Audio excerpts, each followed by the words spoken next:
अस्सलाम वालेकुम प्यारे बच्चों। बेटा अभी तक हम लेक्चर नंबर 1 को कवर कर चुके हैं और लेक्चर नंबर 1 में हमने इक्विलिब्रियम कांस्टेंट को डिफरेंट सिनेरियो से, डिफरेंट कॉन्सेप्ट से, डिफरेंट कंडीशन से डिस्कस किया। और अब हम अपना लेक्चर नंबर 2 स्टार्ट कर रहे हैं जिसमें हम सॉल्युबिलिटी प्रोडक्ट, देन फिर उसकी एप्लीकेशंस, कॉमन आइन इफेक्ट और फिर हम बफर सॉल्यूशन को डिस्कस करेंगे। तो ये लेक्चर भी काफ़ी हेल्दी है और इसके बाद अब इस चैप्टर के चीते हो चुके होंगे।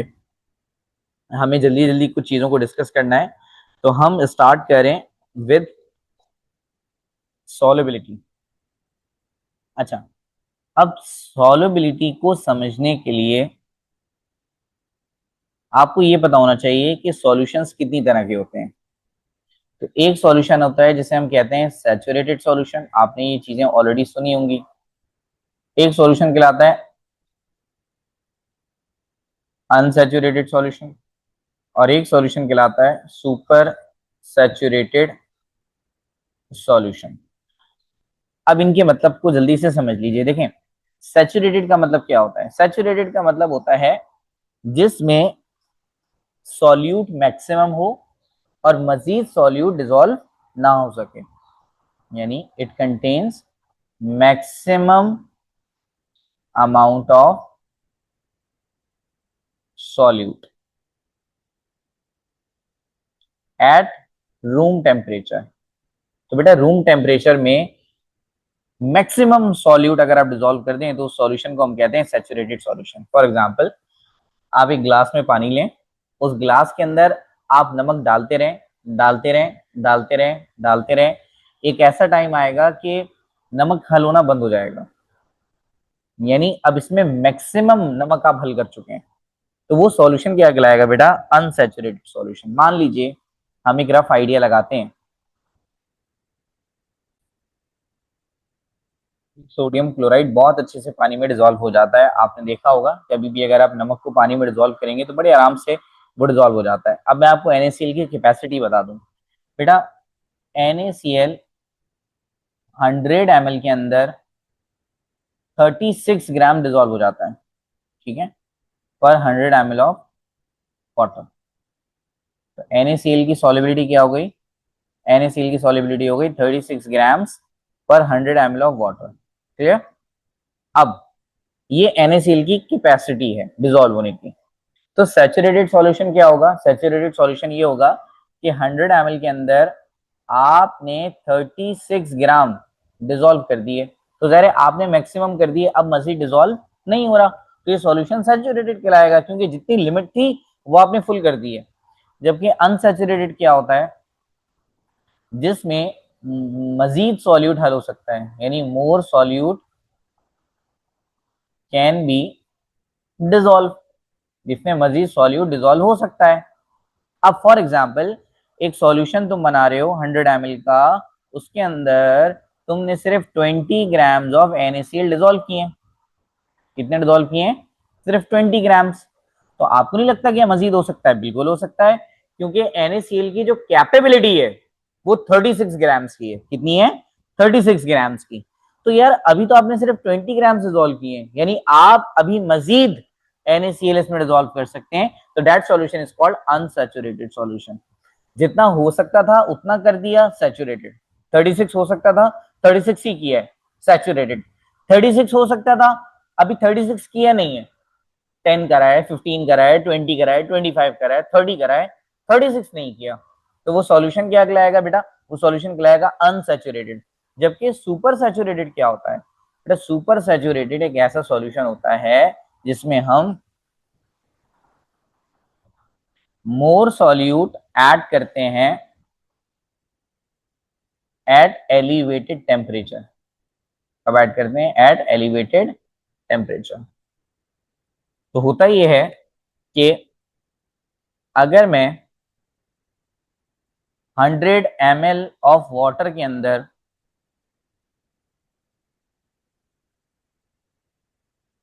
20 ग्राम ऑफ NaCl को डिसॉल्व करूं, तो आपको कैपेबिलिटी पता है इसकी 36 होती है। तो बेटा आपने मैक्सिमम तो नहीं किया ना, तो ये सॉल्यूशन क्या कहलाएगा? अनसैचुरेटेड, क्योंकि इसमें मजीद डिसॉल्व हो सकता है। ठीक है, कितना और डिजोल्व हो सकता है, 16 ग्राम। इसी तरह से अगर मैं तुमसे कहूं कि 100 ml ऑफ वाटर के अंदर तुमने कितना केमिकल डिजोल्व किया हुआ है, तुमने जितना हो सकता था उतना कर दिया, यानी 36 ग्राम NaCl के तुमने डिजोल्व कर दिए, तो ये कंडीशन क्या कहलाएगी, ये कंडीशन कहलाएगी सैचुरेटेड। अब आपको पता है मजीद डिजोल्व नहीं हो सकता, लेकिन तुमने क्या करा, उसे हीट करा। ये दोनों काम हमने किए हैं 25 डिग्री सेंटीग्रेड पर। बट अब तुमने क्या किया, अब तुमने उसे हीट किया, कितना हीट कर दिया, 100 डिग्री सेंटीग्रेड पर। अब जब तुम 100 डिग्री सेंटीग्रेड पर करोगे तो इसमें थोड़ा और सॉल्ट डिजोल्व हो जाएगा टेम्परेचर की वजह से। कितना, 39.1। तो बेटा ये सॉल्यूशन क्या कहलाएगा, ये सॉल्यूशन कहलाएगा सुपर सैचुरेटेड सॉल्यूशन। क्या कहलाएगा, सुपर सैचुरेटेड सॉल्यूशन। तो सुपर सैचुरेटेड सॉल्यूशन वो सॉल्यूशन होता है जिसमें लिमिट से भी ज्यादा केमिकल डिजोल्व हुआ होता है। क्या डिजोल्व हुआ होता है, लिमिट से भी ज्यादा डिजोल्व हुआ होता है। तो हमने NaCl के लिए चेक किया कि कितना NaCl डिजोल्व हो सकता था। तो हमने क्या देखा कि 36 ग्राम NaCl के डिजोल्व हो सकते थे। तो ये 36 ग्राम जो डिजोल्व हो सकते हैं बेटा, ये इसकी डिजोल्विंग कैपेबिलिटी है, जिसे हम सॉल्युबिलिटी कहते हैं। अच्छा, मैं यहां तक कॉन्सेप्ट को ना रिवाइज कर रहा हूँ, कॉन्सेप्ट थोड़ा सा मुश्किल है, सुनिए। NaCl की डिजोल्विंग कैपेबिलिटी कितनी है बेटा, 36 है। अगर तुमने 100 ml के अंदर 36 ग्राम्स ऑफ NaCl डिजोल्व कर दिए, तुम्हारा सॉल्यूशन कहलाएगा सैचुरेटेड। अगर तुमने 36 से कम किए तो क्या कहलाएगा, अनसैचुरेटेड। और अगर तुमने 36 से भी ज्यादा कर दिए हाई टेम्परेचर देके, तो सॉल्यूशन इज सुपर सैचुरेटेड। ठीक है, एक्स्ट्रा हो गया। सॉल्यूशन क्या कहलाएगा, सॉल्यूशन इस वक्त सुपर सैचुरेटेड कहलाएगा। क्लियर। अच्छा, तो बेटा सॉल्युबिलिटी के मतलब क्या होते हैं, सॉल्युबिलिटी के मतलब होते हैं कि किसी भी केमिकल के कितने ग्राम्स हम डिसॉल्व कर सकते हैं। जैसे हमने NaCl की बात करी, तो हमने देखा कि NaCl के 36 ग्राम डिसॉल्व हो सकते हैं पर 100 ml। तो ये NaCl की सॉल्युबिलिटी है। कैसे चेक करते हैं, पहले 1 ग्राम डालते हैं, डिसॉल्व करते हैं, फिर दूसरा ग्राम डिसॉल्व किया, फिर करते करते 35 ग्राम्स हो गए, डिसॉल्व किया, फिर 36 हो गए, डिसॉल्व किया, 37 पे डिसॉल्व नहीं हुआ, तो हम समझ गए भाई 36 तक ही डिसॉल्व होता है। तो 36 NaCl की सॉल्युबिलिटी है। अच्छा, अब प्रॉपर डेफिनेशन क्या होगी, amount of solute required to prepare 100 ml और 100 ग्राम ऑफ सैचुरेटेड सॉल्यूशन। और याद रखिएगा सैचुरेटेड सॉल्यूशन हमेशा रूम टेम्परेचर पर होता है, एट रूम टेम्परेचर। अच्छा, अब हम सॉल्युबिलिटी से शिफ्ट हो रहे हैं सॉल्युबिलिटी प्रोडक्ट के ऊपर। चलें, अगली डेफिनेशन है हमारे पास सॉल्युबिलिटी प्रोडक्ट। तो बेटा सॉल्युबिलिटी का मतलब तो आपको समझ आ गया, सॉल्युबिलिटी का मतलब है हल होने की कैपेसिटी, राइट। क्या मतलब है इसके, हल होने की कैपेसिटी। तो सॉल्युबिलिटी का मतलब क्या हो गया, डिसॉल्व होना। और प्रोडक्ट का मतलब होता है मल्टीप्लाई। प्रोडक्ट के मतलब एरो के बाद के केमिकल्स भी होते हैं, लेकिन प्रोडक्ट का मतलब मल्टीप्लाई होना भी होता है। अच्छा, अब इसका मतलब क्या है, इसका मतलब ये है कि जब बेटा तुम किसी चीज को डिसॉल्व करो तो जो आए उसे मल्टीप्लाई कर दो। समझ ही नहीं आए, देखें फॉर एग्जाम्पल अगर मैं तुमसे बात करता हूँ AgCl की, तो बेटा जब तुम AgCl को पानी में डिसॉल्व करते हो तो AgCl अपने अपने आइंस में क्या हो जाता है, टूट जाता है। जब भी हम किसी चीज को वाटर में डिसॉल्व करते हैं तो वो अपने आइंस में क्या हो जाता है, ब्रेक हो जाता है। ये बात हमें किसने बताई थी, आर्हेनस थ्योरी ऑफ आयोनाइजेशन ने बताई थी। किसने बताई थी, आर्हेनस थ्योरी ऑफ आयोनाइजेशन। क्या बताया था कि जब हम किसी केमिकल को डिसॉल्व करते हैं तो वो केमिकल अपने आइंस के अंदर ब्रेक हो जाता है। ठीक है, चलें, तो डिसॉल्व किया, कर दिया डिसॉल्व, ये डिसॉल्व हो गया। और जब डिसॉल्व हो गया तो वो अपने अपने आइंस के अंदर क्या हो गया, ब्रेक हो गया। सबसे पहले क्या हुआ, डिसॉल्व हुआ, डिसॉल्व होने के बाद क्या हुआ, वो अपने आइंस के अंदर क्या हुआ, ब्रेक हो गया। अब देखें क्या लिखा हुआ है, प्रोडक्ट। प्रोडक्ट का मतलब होता है मल्टीप्लाई। तो तुम इन आइंस को क्या कर दो, मल्टीप्लाई कर दो। तो जब हम किसी केमिकल को डिसॉल्व करें तो डिसॉल्व करने के बाद जब वो अपने आइंस में कन्वर्ट हो जाए और फिर तुम उन आइंस को क्या करो, आपस में मल्टीप्लाई कर दो, तो उसे हम कहते हैं सॉल्युबिलिटी प्रोडक्ट। अब एक आइन क्या है, Ag पॉजिटिव, ये आ गया Ag पॉजिटिव। और बेटा दूसरा आइन क्या है, Cl नेगेटिव, ये आ गया Cl नेगेटिव। अगर मैं इन दोनों को मल्टीप्लाई कर दूं तो जवाब क्या आएगा, सॉल्युबिलिटी प्रोडक्ट। ये सॉल्युबिलिटी प्रोडक्ट, ठीक है। तो जब भी हम किसी केमिकल को डिसॉल्व करें और डिसॉल्व करने पर वो अपने आइंस में ब्रेक हो जाए, तो फिर हम क्या करें, उन्हें मल्टीप्लाई कर दें, तो उसे हम सॉल्युबिलिटी प्रोडक्ट कहते हैं। अच्छा, सॉल्युबिलिटी प्रोडक्ट को हम शो करते हैं केएसपी से। क्यों बेटा? केएसपी का मतलब होता है कांस्टेंट ऑफ सॉल्युबिलिटी प्रोडक्ट। तो इसकी वैल्यू कांस्टेंट ही होती है, इसलिए हम इसे कहते हैं कांस्टेंट ऑफ सॉल्युबिलिटी प्रोडक्ट। एक केमिकल के लिए इसकी वैल्यू कांस्टेंट होती है, सही है। अब इसके लिहाज से दो बातें और याद रखनी बेटा। जो सॉल्युबिलिटी प्रोडक्ट होता है ना मुन्ने, वो कैसे आता है? पॉजिटिव और नेगेटिव आइंस को मल्टीप्लाई करने से। इस कैसे आता है? मल्टीप्लाई करने से आता है। दूसरी बात बेटा, इट्स टेम्परेचर डिपेंडेंट। ये किस पे डिपेंड करता है? टेम्परेचर पे डिपेंड करता है। अगर टेम्परेचर 25 है तो इसकी वैल्यू अलग होगी, अगर टेम्परेचर 50 है तो इसकी वैल्यू अलग होगी, अगर टेम्परेचर 200 है इसकी वैल्यू अलग होगी। तीसरी बात बेटा, इसकी जो यूनिट होती है, इसकी यूनिट क्या करती है? वेरी करती है। इसकी यूनिट फिक्स नहीं होती, ठीक है। इस केस में अगर मैं आपको यूनिट बताऊं तो बेटा, ये स्क्वायर ब्रैकेट है, स्क्वायर ब्रैकेट की यूनिट होती है एम। अभी थोड़ी देर पहले आपने पढ़ा भी है। फिर दोबारा एम, तो दो ब्रैकेट थे इसलिए एम एम, और एम एम का मतलब हो गया, ये हो गया एम स्क्वायर। तो इसकी यूनिट क्या हो गई? M square. तो इस वक्त इसकी यूनिट एम स्क्वायर है। और आपको पता है कि एम बराबर यानी मोलैरिटी बराबर होती है मोल पर डीएम क्यूब के। तो एम की जगह मैं मोल पर डीएम क्यूब भी लिख सकता हूँ। और अगर मैं इसको मल्टीप्लाई कर दूं तो मतलब पावर ओपन कर दूं तो मोल का स्क्वायर मोल स्क्वायर, और डीएम क्यूब का स्क्वायर डीएम 6। अगर तुम चाहो तो डीएम 6 को ऊपर भी ला सकते हो, तो ये हो जाएगा mole square into DM square DM. तो यूनिट ये भी हो सकती है। यूनिट को आप ऐसे भी लिख सकते हो, और बेटा यूनिट को आप ऐसे भी लिख सकते हो। तीनों तरह से हम यूनिट को लिख सकते हैं। अब इसकी डेफिनेशन को लिख दें। बेटा इसकी डेफिनेशन कैसे लिखोगे? दोनों आइंस मल्टीप्लाई हो रहे हैं, तो it is the product of molar concentration of ions, ठीक है। ये हो गई इसकी डेफिनेशन। तो बेटा अब हम मूव करें न्यूमेरिकल्स की तरफ, ठीक है। आसान आसान न्यूमेरिकल्स हम करेंगे, बड़े आराम से हो जाएंगे। चलिए, सबसे पहले न्यूमेरिकल की तरफ मूव कर रहे हैं। चलिए बेटा, इस न्यूमेरिकल को देखिए, जरा लिखा हुआ है फाइंड द सॉल्युबिलिटी प्रोडक्ट। क्या मालूम करना है? Solubility product. और सॉल्युबिलिटी प्रोडक्ट का फॉर्मूला बनाना आपको आता है बेटा। कैसे बनाते हैं? दोनों आइंस को पकड़ के मल्टीप्लाई करते हैं। एक आइन कौन है? कैल्शियम +2, ठीक है। और दूसरा आइन कौन है? CO3-2। यहाँ तक तो हमें पता लग गया कि हम फॉर्मूला कैसे बनाएंगे। फिर वो आपसे क्या कह रहा है कि when solubility of calcium carbonate is 0.01 gram per DM cube. अच्छा बेटा, अब बहुत खास बात है, आपको पता है इन स्क्वायर ब्रैकेट की यूनिट क्या होती है? मोल पर डीएम क्यूब। जबकि आपको वैल्यू किस में दी हुई है? ग्राम पर डीएम क्यूब में। किस में दी हुई है? ग्राम पर डीएम क्यूब में।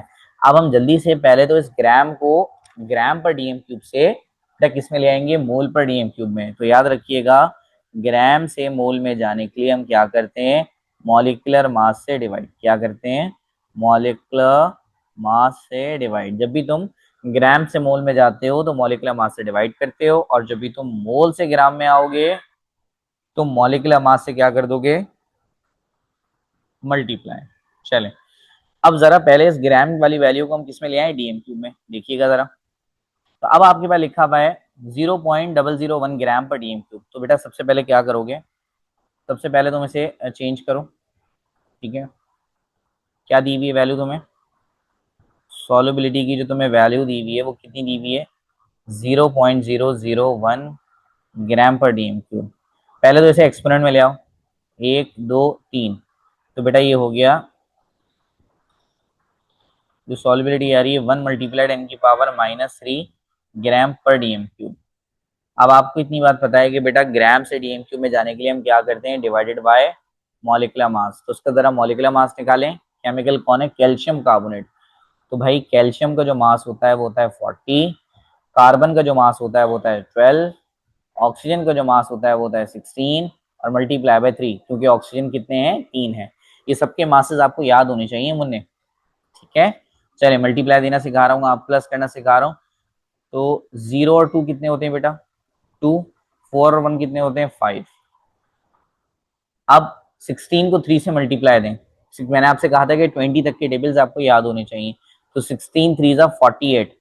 चलें 4 और 2 कितने होते हैं, 10 होते हैं, एक ऊपर चला गया। 4 और 5 कितने होते हैं, 9। अब जो एक ऊपर चला गया था उससे प्लस कर दें, दैट इज 100। तो इसका मॉलिक्यूलर मास कितना आया, 100 आया। अब 100 का मतलब क्या होता है बेटा, 100 का मतलब होता है 10 पर 2 जीरो है। 100 का मतलब क्या होता है, 10 पर 2 जीरो है, ऐसे ही है, 1 0 2 0, तो इसलिए 10 की पावर 2 लिख दिया हमने। तो हम इसको सिंपली ऐसे लिख देते हैं, 10 की पावर 2। अब आपको पता है जब ये 10 की पावर 2 ऊपर जाएगी तो ये 10 की पावर 2 माइनस हो जाएगी। तो -3 पहले से ही है, अब ये -2 होगा तो -5 हो गया। और अब ये वैल्यू कन्वर्ट हो गई किसके अंदर, मोल पर डीएम क्यूब के अंदर। तो बेटा कैल्शियम कार्बोनेट की जो वैल्यू आ रही है वो कितनी आ रही है, 1 इंटू 10 की पावर -5 मोल पर डीएम क्यूब। तो आपको कैल्शियम कार्बोनेट की जो वैल्यू दी हुई है वो दी हुई है 1 इंटू 10 की पावर -5 मोल पर डीएम क्यूब। तो बेटा जो वैल्यू इसकी होगी वही वैल्यू कैल्शियम की होगी और वही वैल्यू कार्बोनेट की होगी। क्यों, क्योंकि कैल्शियम कार्बोनेट से ही कैल्शियम भी बन रहा है और कैल्शियम कार्बोनेट से ही कार्बोनेट भी बन रहा है। लेकिन शर्त यह है कि यहाँ कोई नंबर होना नहीं चाहिए। अगर यहाँ कोई नंबर होगा तो फिर हम काम चेंज करेंगे। फॉर एग्जाम्पल यहाँ पर 2 लिखा होता तो फिर हम कैल्शियम कार्बोनेट की वैल्यू को 2 से मल्टीप्लाई करके यहाँ लिखते हैं, सही है। इसी तरह से यहाँ 3 लिखा होता तो हम कैल्शियम कार्बोनेट की वैल्यू को 3 से मल्टीप्लाई करके यहाँ लिखते। बट अभी क्योंकि कोई नंबर नहीं है तो हम कोई मल्टीप्लीकेशन नहीं देंगे, याद रखिएगा इस बात को। तो बेटा केएसपी को फाइंड करने की कोशिश करते हैं। कैल्शियम की कितनी वैल्यू होगी, 1 इंटू 10 की पावर -5, और सिमिलरली कार्बोनेट की भी कितनी है, 1 इंटू 10 की पावर -5। तो केएसपी का जो आंसर आएगा वो कितना आएगा, 1 1 जा 1, 10 की पावर -5 -5 -10, और इसकी यूनिट कैपिटल एम, इसकी भी यूनिट कैपिटल एम, इसकी भी कैपिटल एम, इसकी भी कैपिटल एम, तो दैट इज एम स्क्वायर। तो ये हमारे पास आंसर आ गया किसका, केएसपी का, ठीक है। इतना मुश्किल नहीं था, न्यूमेरिकल आसान सा न्यूमेरिकल था। हमारे पास सेकंड न्यूमेरिकल है, calculate the solubility product of AgBr. तो हमें इतनी बात पता है बेटा, इसका जो फॉर्मूला होता है वो क्या होता है, केएसपी बराबर है positive ion into negative ion. तो पॉजिटिव आइन कौन है, एजी पॉजिटिव, और नेगेटिव आइन कौन है, बी आर नेगेटिव। यहाँ तक तो बात क्लियर हो गई, ये फॉर्मूला तो हमने बना लिया। अच्छा फिर वो आपसे क्या कह रहा है, वो आपसे कह रहा है कि if the concentration of AG positive is 1.41 into 10 की पावर -4, 1.41 इंटू 10 की पावर -5 मोल पर डीएम क्यूब। अब की दफा ऑलरेडी आपकी जो वैल्यू है बेटा वो मोल पर डीएम क्यूब में है, आपको कन्वर्जन की जरूरत नहीं है। पहले आपकी जो वैल्यू थी वो किसकी थी, ग्राम पर डीएम क्यूब में थी, तो हम उसे मोल पर डीएम क्यूब में लेकर आए। लेकिन अब आपको ऐसा करने की जरूरत नहीं है, अब आपकी वैल्यू ऑलरेडी मोल पर डीएम क्यूब में है। क्लियर। तो एजी की वैल्यू बेटा आपको कितनी दी हुई है, 1.41 इंटू 10 की पावर -5, बस। आपको बी आर की वैल्यू नहीं दी हुई, तो बी आर की भी आप यही सपोज करेंगे। अगर एक की वैल्यू ना दी हुई और दूसरे की वैल्यू दी हुई हो तो दूसरे की वैल्यू ही आप पहले की वैल्यू के लिए सपोज करेंगे, ठीक है। मतलब एक की भी वैल्यू अगर गिवन होगी तो आप उसी को यूज करते हुए आगे काम करेंगे। बहरहाल फॉर्मूले को अप्लाई करने की कोशिश करते हैं मुन्ने। तो बेटा केएसपी का जो फॉर्मूला है वो क्या है, A G positive into B R negative. अब जरा देखें एजी पॉजिटिव आइंस की वैल्यू क्या है, 1.41 इंटू 10 की पावर -5, राइट। और बी आर की वैल्यू कितनी है, 1 इंटू 41, 1.41 इंटू 10 की पावर -5। अच्छा बेटा अब बात यह है कि 1.41 को सॉल्व करना बहुत मुश्किल है, लेकिन मैंने आपको ये बताया था कि दो रूट्स आपने याद रखने हैं, एक √2 याद रखना है दैट इज 1.41, और एक √3 आपने याद रखना है दैट इज 1.73। तो दो रूट्स की वैल्यू आपको याद रखनी थी, ठीक है। यानी √2 किसके बराबर होता है, 1.41 के। तो अगर ये 1.41 लिखा हुआ है तो क्या इस 1.41 की जगह मैं √2 नहीं लिख सकता, लिख सकता हूँ ना भाई। तो इस 1.41 की जगह मैं लिख रहा हूँ √2, 10 की पावर -5, फिर दोबारा 1.41, तो इसकी जगह भी मैं क्या लिख रहा हूँ, √2, 10 की पावर -5। तो बेटा 10 की पावर -5 और 10 की पावर -5 ये तो हो गया 10 की पावर -10, कितना हो गया 10 की पावर -10। आगे बढ़ते हैं, √2 तो ये हो गया √2 का स्क्वायर, 2 दफा √2 है इसलिए क्या हो गया √2 का स्क्वायर। बेटा स्क्वायर से रूट क्या हो जाता है, कैंसिल हो जाता है, तो केएसपी का जो आंसर आ रहा है वो कितना आ रहा है, 2 × 10⁻⁻10। यूनिट की बारी, तो बेटा स्क्वायर ब्रैकेट है, यूनिट होगी m, स्क्वायर ब्रैकेट है, यूनिट होगी m, तो 2m होगा इसलिए m स्क्वायर। आसान सा न्यूमेरिकल था, इतना मुश्किल नहीं था। चलिए भाई प्यारे बच्चों, अब हम अपने थर्ड क्वेश्चन की तरफ जा रहे हैं, that is the solubility of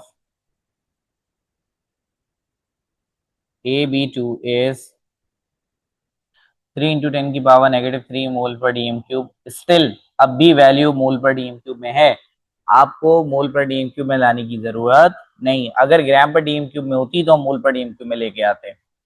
ठीक है, तो फाइंड इट्स केस पी, आपको इसकी केस पी मालूम करनी है। इक्वेशन आपको गिवन है, AB2 बराबर है a +2k +2b-1। चले चलो जल्दी से डेटा बनाए, लिखा हुआ है solubility of AB2 is this, बेटा AB2 की जो वैल्यू है वो ये है। अच्छा, अब जो AB2 की वैल्यू होगी वही एक ही वैल्यू होगी, बट जो AB की वैल्यू है, AB2 की वैल्यू है वो A की वैल्यू तो होगी, बट वो B की वैल्यू नहीं होगी। क्यों? क्योंकि यहाँ पे नंबर ऑफ मोल्स बेटा 2 हैं, तो आपकी जो AB2 की वैल्यू होगी वो 2 से मल्टीप्लाई होके आएगी। किससे मल्टीप्लाई होके आएगी? 2 से मल्टीप्लाई होके। तो यानी जब ये 2 से मल्टीप्लाई होके आएगी तो कितना हो गया, 2 3 × 6। तो ये एक नई चीज आपको सिखानी थी कि जो रिएक्टेंट की वैल्यू है वही प्रोडक्ट की वैल्यू होगी, लेकिन अगर नंबर ऑफ मोल सेम नहीं है तो फिर आप उस नंबर से मल्टीप्लाई करेंगे। जैसे यहाँ 2 था तो फिर हमने इसे 2 से मल्टीप्लाई करा, अगर 3 होता तो बेटा फिर हम 3 से मल्टीप्लाई करते हैं। अब आपने केएसपी का फॉर्मूला बनाना है, तो केएसपी का फॉर्मूला कैसे बनाते हैं, पहले पॉजिटिव आइन, तो पॉजिटिव आइन कौन है, a+2, एंड देन फिर नेगेटिव आइन, तो नेगेटिव आइन कौन है, B-1, और ये जो नंबर ऑफ मोल्स होते हैं ये पावर बन जाती है। केएसपी फाइंड करने के लिए ए की वैल्यू कितनी है बेटा, 3 × 10⁻³ जबकि बी की वैल्यू कितनी है, 6 × 10⁻³ बट इसका स्क्वायर। पहले आप 6 का स्क्वायर कर लें, तो जब आप 6 का स्क्वायर करेंगे तो बेटा 6 × 6 = 36, 10⁻³ का स्क्वायर करेंगे तो 10⁻⁻6। अब आसानी है कि 10⁻³ और 10⁻6, तो बेटा ये हो गया 10⁻9, और 3 को अब 36 से मल्टीप्लाई करना है। क्या करना है, 3 को 36 से मल्टीप्लाई करना है। आसान है, कैसे, 3 6 बेटा 3 6 कितना होता है, 3 6 18, 1 ऊपर चला गया, 3 3 9 कितना होता है, 3 3 9, 9 में 1 प्लस करे कितना हो गया 10। तो आपका जो आंसर आ रहा है वो बेटा कितना आ रहा है, 108 × 10⁻⁹। अच्छा, बट अगर आप पॉइंट को चेंज कर दें, इस वक्त पॉइंट अगर कहीं नहीं है तो लास्ट में होगा, अगर आप पॉइंट को पहले वाले के बाद ले आए तो आपको 2 डिजिट्स आगे करना पड़ेगा। तो अब जो है आपका आंसर क्या हो जाएगा, 1.08 मल्टीप्लाई 10⁻⁹। याद रखिएगा जब भी पॉइंट बेटा क्या, जब भी पॉइंट लेफ्ट पर आता है तो वैल्यू पॉजिटिव में बढ़ती है। तो आप 2 दफा लेफ्ट पर लेकर आए तो 2 पॉजिटिव बढ़ेगा, यानी केएसपी का जो फाइनल आंसर होगा वो कितना होगा, 1.08 × 10⁻⁻9 और +2, तो -7 बच गया। यूनिट क्या आएगी, इसकी यूनिट है कैपिटल एम, क्या है बेटा, कैपिटल एम। इसकी भी क्या होगी, कैपिटल एम, बट इस पे स्क्वायर है, कैपिटल एम का स्क्वायर, तो M2 और M, यानी यूनिट हो गई M3, तो इसकी जो यूनिट है बेटा वो क्या है, M3।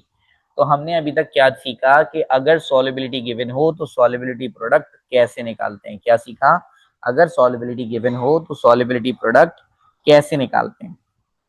जाहिर है अब हम इसका उल्टा पढ़ेंगे, यानी अब की दफा में सॉलिबिलिटी प्रोडक्ट दिया हुआ होगा और सॉलिबिलिटी हम फाइंड करेंगे।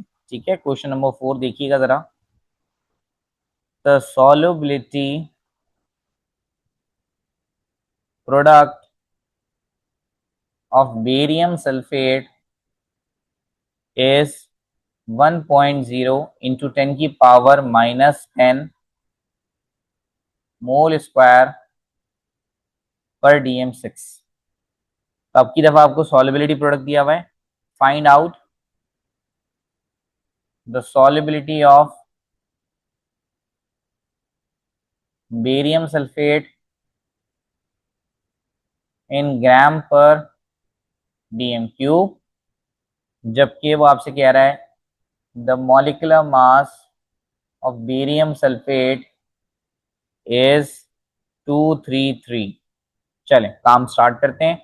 इक्वेशन आपको गिवन है, बेरियम सल्फेट ब्रेक होगा, बेरियम +2 और सल्फेट -2। चलें जी, तो सबसे पहले केएसपी का फॉर्मूला बनाइए। तो केएसपी का फॉर्मूला कैसे बनता है बेटा, बेरियम और फिर सल्फेट, पहले पॉजिटिव आइन फिर नेगेटिव आइन।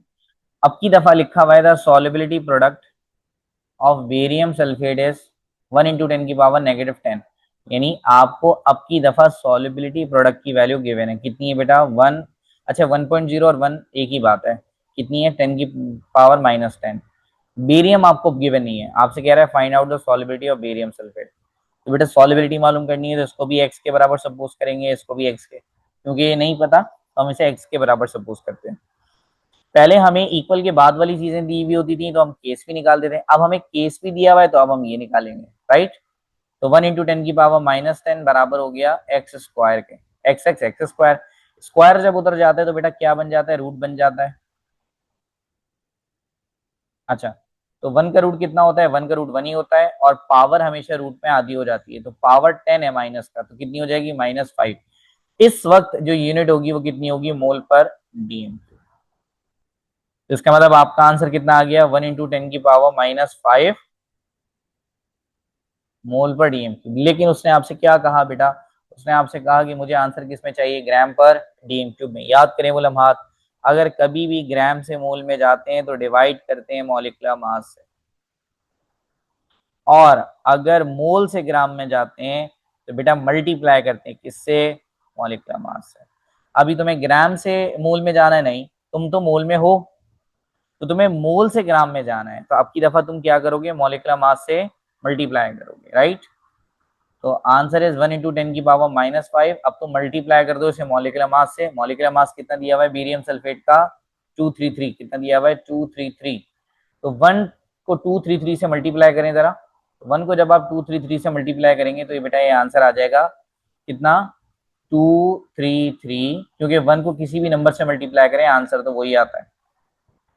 और अब ये वैल्यू कन्वर्ट हो गई किसके अंदर, मोल पर, ग्राम पर डीएम क्यूब में। अगर आप पॉइंट को एडजस्ट करना चाहते हैं तो पॉइंट अगर कहीं नहीं है तो लास्ट में तो 1 और 2, यानी हो गया 2.33 इंटू 10⁻⁻5। जब भी बेटा पॉइंट लेफ्ट पर जाता है तो वैल्यू पॉजिटिव में बढ़ती है। कितनी दफा लेके गए हो, 2 दफा, तो 2 दफा वैल्यू पॉजिटिव में बढ़ेगी। तो आंसर इज 2.33 इंटू 10⁻⁻5 + 2, तो -3 बचा, और यूनिट क्या होगी, ग्राम पर डीएम क्यूब। तो अगर इस न्यूमेरिकल में वो आपसे कहता बेटा मोल पर डीएम क्यूब में आंसर निकालें तो आपका आंसर होता 1 × 10⁻⁻5।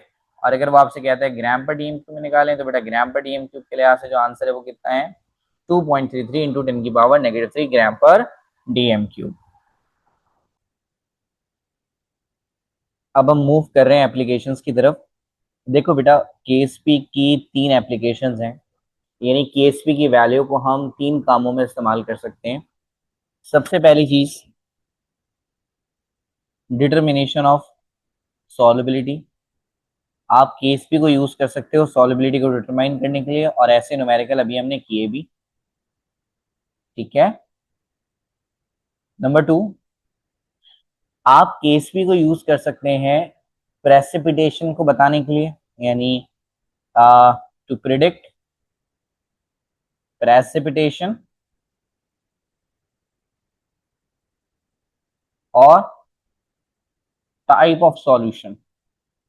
यानी केएसपी आपको ये भी बता सकता है कि सॉल्यूशन किस टाइप का है, और आपको ये भी बता सकता है कि सॉल्यूशन में से प्रेसिपिटेशन होगी या नहीं। प्रेसिपिटेशन का मतलब होता है सॉल्यूट का सॉल्यूशन में से बाहर आ जाना। तो सॉल्यूट की स्पेलिंग एक मिनट गलत हो गई, सॉल्यूट का सॉल्यूशन में से बाहर आ जाना, तो solute comes out from solution, ठीक है। अच्छा, तीसरा कॉमन आयन इफेक्ट। अच्छा, बट पहले हम जरा दूसरा पॉइंट को डिस्कस कर लें और फिर हम कॉमन आयन इफेक्ट की तरफ आएंगे। अच्छा, जिस तरह से केसी के लिए आपको पता था कि हम क्यूसी को निकालते थे, याद है आपको, केसी के साथ क्यूसी को कंपेयर करते थे, इसी तरह से अब हम केएसपी के साथ किसको कंपेयर करेंगे, क्यूएसपी को। और कुछ जगहों पे इसको आयोनिक प्रोडक्ट भी लिखा गया है, तो हम क्या करते हैं, हम क्यूएसपी और आईपी को निकालते हैं, यानी आयोनिक प्रोडक्ट को, और फिर हम उसे केएसपी से कंपेयर करते हैं। देखें, केएसपी हमारा स्टैंडर्ड है, और इस कंपैरिजन के जरिए हमें दो बातें पता लगती हैं, एक कि सॉल्यूशन है किस तरह का, और दूसरा कि उसमें से प्रेसिपिटेशन होगी या नहीं होगी। फॉर एग्जाम्पल, मान लें केस नंबर 1 ये है कि क्यूएसपी केएसपी के बराबर है। Ksp is what, Ksp is actually a standard, तो यानी आपकी जो वैल्यू है वो स्टैंडर्ड के बराबर है, यानी जितना काम करना चाहिए था आपने उतना ही किया है। So the solution is saturated, तो सॉल्यूशन इज सैचुरेटेड। क्या सैचुरेटेड सॉल्यूशन के अंदर एक्स्ट्रा सॉल्ट होता है? नहीं, बिल्कुल सॉल्यूशन के अंदर एक्स्ट्रा सॉल्ट नहीं होता। सो नो प्रेसिपिटेशन, कोई केमिकल बाहर नहीं आएगा, क्योंकि हमेशा एक्स्ट्रा केमिकल बाहर आता है। ठीक है, चलें, then we have another is QSP is smaller than KSP। KSP हमारा क्या है, स्टैंडर्ड है, तो यानी अभी तुम स्टैंडर्ड से छोटे हो, तुम स्टैंडर्ड तक नहीं पहुंचे, यानी जितना काम करना चाहिए था तुमने उतना काम भी नहीं किया। तो क्या ये सॉल्यूशन सैचुरेटेड कहलाएगा? नहीं, ये सॉल्यूशन कहलाएगा अनसैचुरेटेड, अभी और केमिकल डिसॉल्व होने की जरूरत है। तो क्या प्रेसिपिटेशन होगी? क्या केमिकल सॉल्यूशन से बाहर आ जाएगा? नहीं आएगा बेटा, पहले ही कम है, इसमें तो नॉर्मल था ना, इसमें नॉर्मल से भी कम है, तो no precipitation. And the third case is that कि QSP is greater than KSP। इसका मतलब आपने स्टैंडर्ड से ज्यादा काम कर लिया, तो जितनी लिमिट थी उससे भी ज्यादा तुम डिसॉल्व कर चुके हो, तो the condition is super saturated, the condition is super saturated solution. और सुपर सैचुरेटेड सॉल्यूशन में एक्स्ट्रा सॉल्ट होता है ना, तो वो बाहर आ जाएगा, यानी यहां पर प्रेसिपिटेशन होगी। तो प्रेसिपिटेशन सिर्फ एक ही केस में होती है, जब क्यूएसपी की वैल्यू केएसपी से क्या हो जाए, ज्यादा हो जाए।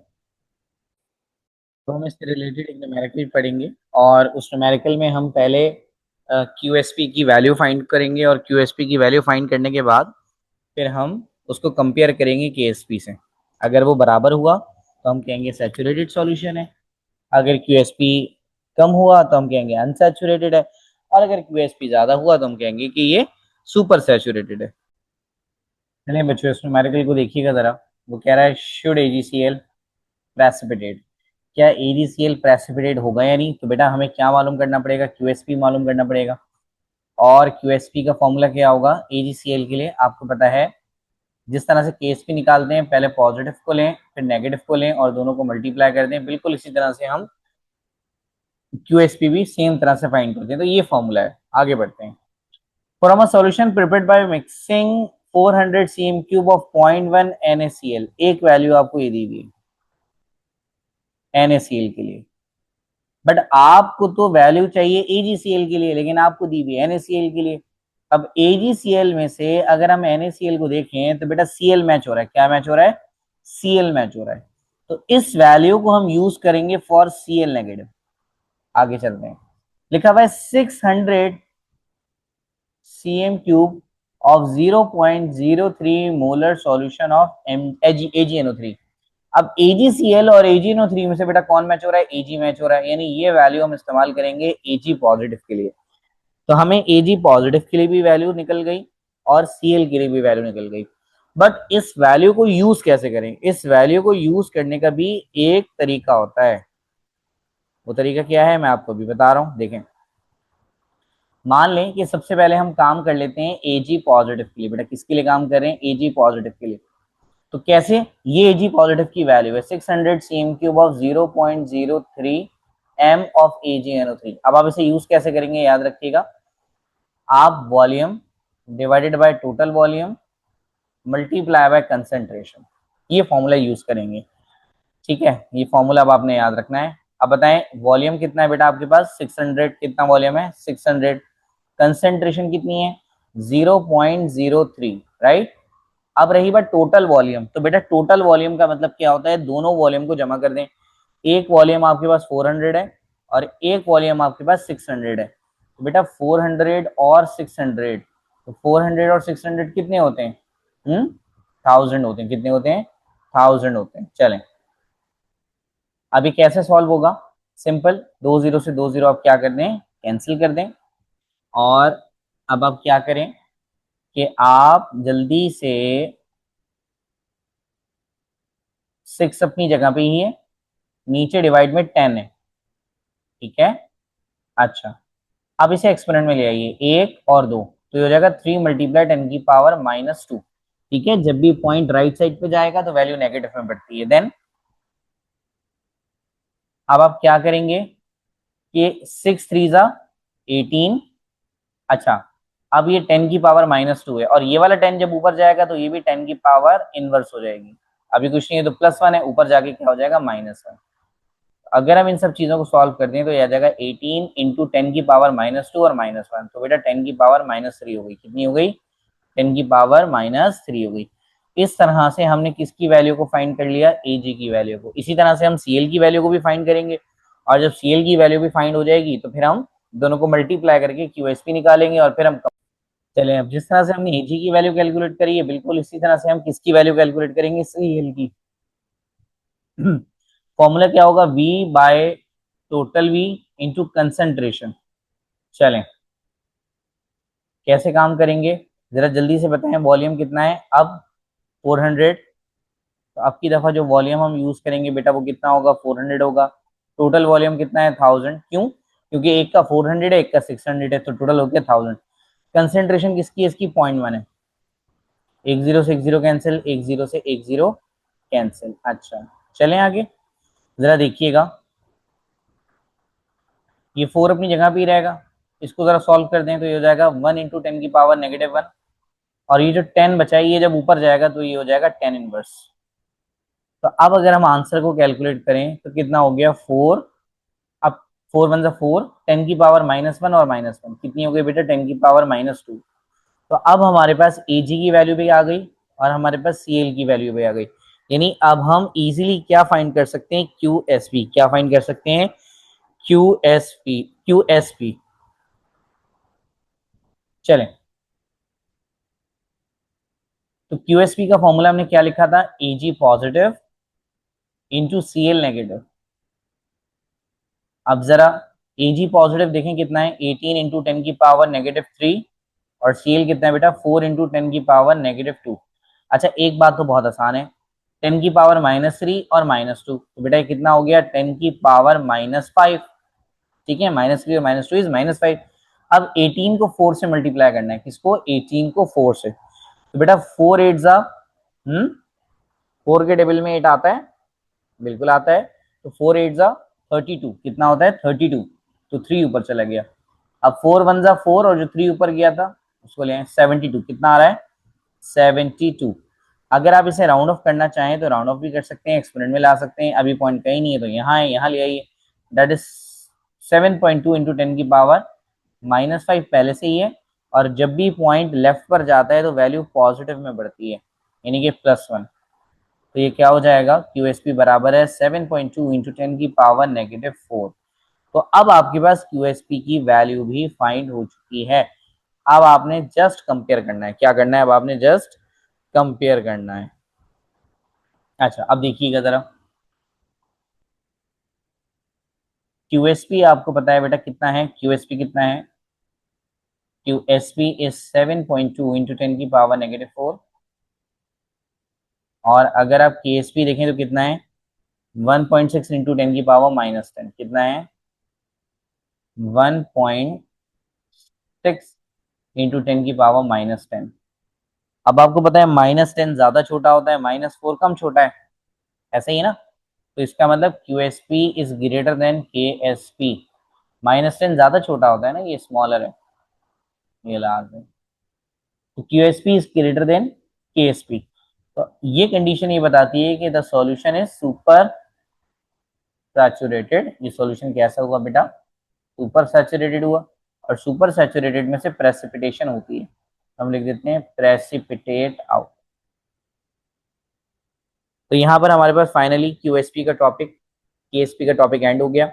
अब हम मूव करें किसके ऊपर? आयन इलेक्ट्रॉन मेथड के ऊपर, यानी सॉरी कॉमन आयन इफेक्ट के ऊपर, कॉमन आयन इफेक्ट के ऊपर, जो इसकी तीसरी एप्लीकेशन है। और ये वाला टॉपिक कवर करने के बाद हम मूव करेंगे बफर सॉल्यूशंस की तरफ, राइट। बेटा कॉमन आयन इफेक्ट का मतलब होता है कि जब भी हम किसी स्पेरिंगली सॉल्युबल सॉल्ट के अंदर हाईली सॉल्युबल सॉल्ट डाल दें और वो स्पेरिंगली सॉल्युबल सॉल्ट उस सॉल्यूशन में से बाहर आ जाए, तो उसे हम कहते हैं कॉमन आयन इफेक्ट।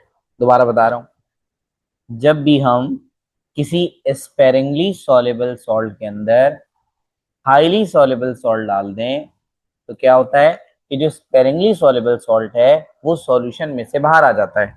उसके बाहर आने को हम कहते हैं कॉमन आयन इफेक्ट। अभी आपको समझ नहीं आया, अभी जब मैं सॉल्व करूंगा तो आपको समझ आएगा। फॉर एग्जाम्पल, एक केमिकल है AgCl।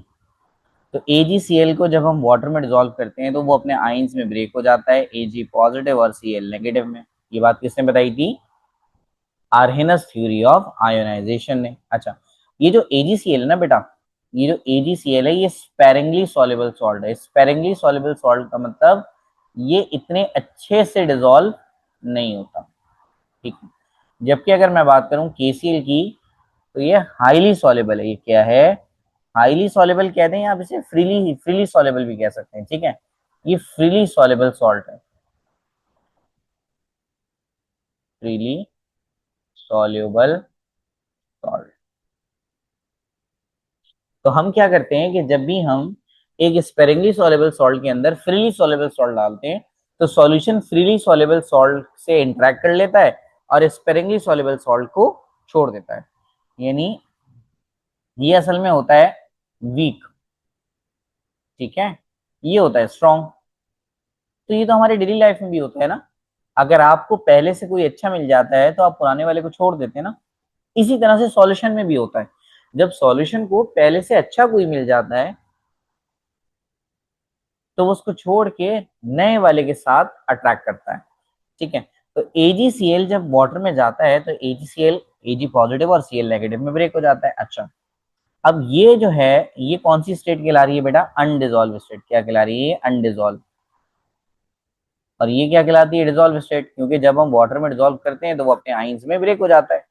एक कहलाती है अनडिजोल्व स्टेट और एक कहलाती है डिजोल्व स्टेट। इसके साथ साथ आप इसे अनआयोनाइज स्टेट भी कह सकते हैं, क्योंकि इसमें आपको आयंस नजर नहीं आ रहे, तो अनआयोनाइज स्टेट।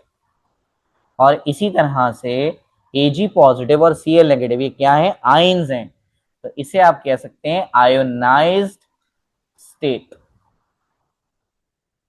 तो एक AgCl को जैसे ही वाटर में डिप करेंगे तो AgCl ब्रेक हो जाएगा, Ag पॉजिटिव और Cl नेगेटिव में। This is sparingly soluble salt. But इसी सॉल्ट के अंदर अगर मैं KCl भी ऐड कर दूं तो KCl बहुत फ्रीली सॉल्युबल है, बहुत फ्रीली सॉल्युबल है।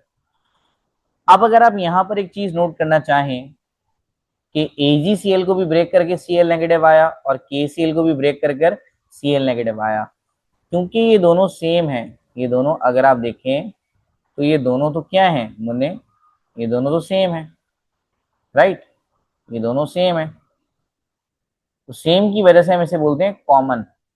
और ये आइन है, चार्ज है ना इस पे, तो ये आइन है, तो ये सेम भी है और इस पे चार्ज भी है, तो इस वजह से हम इसे कहते हैं कॉमन आइन।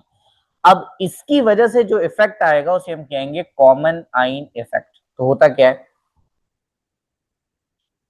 कि जब भी हम किसी स्पेरिंगली सॉल्युबल सॉल्ट के अंदर, यानी वीक सॉल्ट के अंदर, कोई फ्रीली सॉल्युबल सॉल्ट डाल दें, यानी कि स्ट्रॉन्ग सॉल्ट डाल दें, तो वो वाटर जो वीक सॉल्ट है यानी स्पेरिंगली सॉल्युबल सॉल्ट है उसे छोड़ देता है, और जो फ्रीली सॉल्युबल सॉल्ट है जो स्ट्रॉन्ग है उसे अट्रैक्ट कर लेता है। अच्छा बहरल, अब आपने कॉमन आइन ऐड किया, तो सबसे पहले क्या हुआ, कॉमन आइन आया। अब कॉमन आइन आने की वजह से कौन सी वाली साइड हैवी हो गई, राइट साइड हैवी हो गई। देखें एजीसीएल आपके पास एक ही है, केसीएल आपके पास एक ही है, एजी पॉजिटिव एक ही है, के पॉजिटिव एक ही है, लेकिन सीएल आपके पास दो हो गए। सीएल आपके पास कितने हो गए, दो। यानी आपने राइट साइड को हेल्दी कर दिया, ऐसा ही है, आपने राइट साइड को क्या कर दिया, हेल्दी कर दिया। अब ली चार्डियर प्रिंसिपल ने क्या कहा था, ली चार्डियर प्रिंसिपल अभी आप थर्ड लेक्चर में पढ़ेंगे भी। तो ली चार्डियर प्रिंसिपल आपसे ये कहता है कि जो साइड हैवी होती है रिएक्शन वहीं से स्टार्ट होकर दूसरी साइड पे जाता है। तो कौन सी साइड हैवी है, राइट साइड, क्योंकि राइट साइड में आपने सीएल को बढ़ा दिया ना। तो अब राइट से रिएक्शन स्टार्ट होकर कहां पे जाएगा, लेफ्ट पे। यानी रिएक्शन की डायरेक्शन लेफ्ट पर शिफ्ट हो गई। ठीक है, रिएक्शन कहां मूव करेगा, मूव टूवर्ड्स लेफ्ट साइड। और जब वो लेफ्ट साइड में मूव करेगा, ठीक है भाई, देखिए रिएक्शन का प्रोसीजर सिंपल है। जो साइड हैवी होगी रिएक्शन वहीं से शुरू होकर दूसरी साइड पे जाएगा। यानी रिएक्शन लेफ्ट साइड जा रहा है, लेफ्ट साइड का मतलब वो कहां जा रहा है, वो बैकवर्ड जा रहा है। अगर वो बैकवर्ड जा रहा है तो क्या बनेगा, एजीसीएल। क्या बनेगा, एजीसीएल। अब एजीसीएल एक डिजोल्व स्टेट है, अनडिजोल्व है, अनडिजोल्व है, अनडिजोल्व है। इसका मतलब आपके पास जो स्टेट आ रही है वो क्या है, अनडिजोल्व स्टेट है। और अनडिजोल्व स्टेट आने का मतलब ये हुआ कि उस एजीसीएल की जो सॉल्युबिलिटी थी वो सॉल्युबिलिटी क्या हो गई, कम हो गई। आसान सा टॉपिक है। अगर आप पहले से अच्छा केमिकल डिजोल्व कर देंगे तो वो सॉल्यूशन उस पुराने वाले केमिकल को छोड़ के नए वाले केमिकल को अपना लेगा, दैट्स इट। तो जो पुराना वाला केमिकल है वो लेस सॉल्युबल हो जाएगा, वो बाहर आ जाएगा सॉल्यूशन में से। अब हमारे पास इसकी कुछ एग्जांपल्स हैं, ठीक है। क्या एग्जांपल्स हैं, एक एग्जांपल तो आपको पता लग गई केसीएल और एजीसीएल की। यानी हमें पहली कोटेशन पता लग गई, द सॉल्युबिलिटी ऑफ